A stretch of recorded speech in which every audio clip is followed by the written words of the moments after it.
Fait-il, s'il appuyait sur le bouton nucléaire, quelles conséquences pour la France? Dans un centre stratégique de l'Alliance Atlantique, une activité inhabituelle vient d'être repérée sur une image satellite en Russie, sur la base de lancement nucléaire de Pessetsk.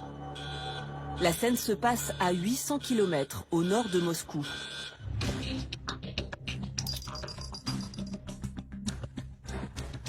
Un missile Satan II vient d'être armé. Tout autour, des militaires russes se pressent.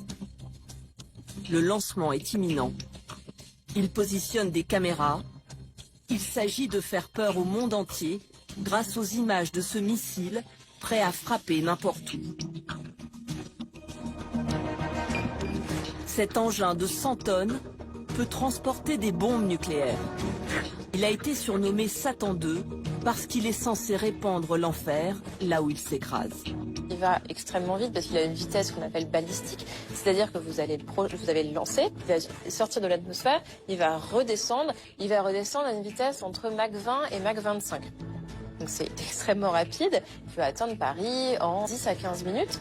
Moins d'un quart d'heure pour atteindre la France, moins de 30 minutes pour toucher les États-Unis.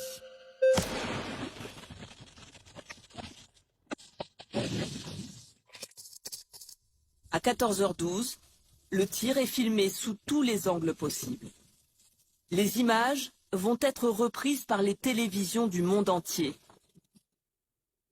Ce tir était en fait un essai, un simple test. Selon les autorités russes, le missile a fini sa course à 6000 km de sa base de lancement, dans la région désertique de Koura, toujours sur le territoire russe.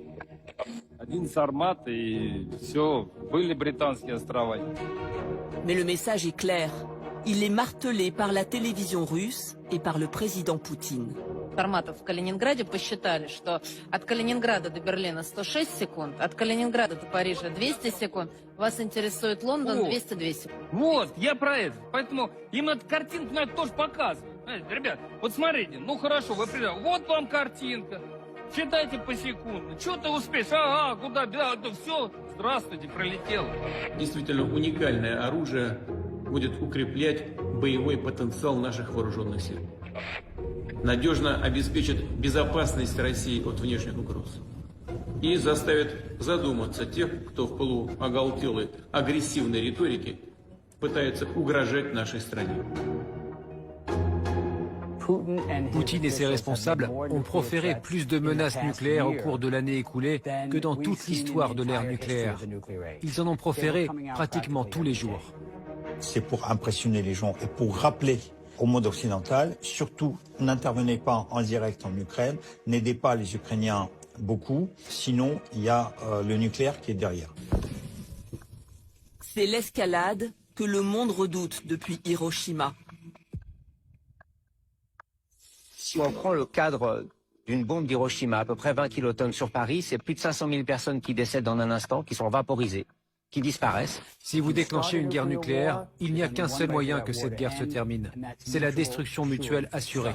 On est rentré très concrètement dans un grand dérèglement que personne ne comprend.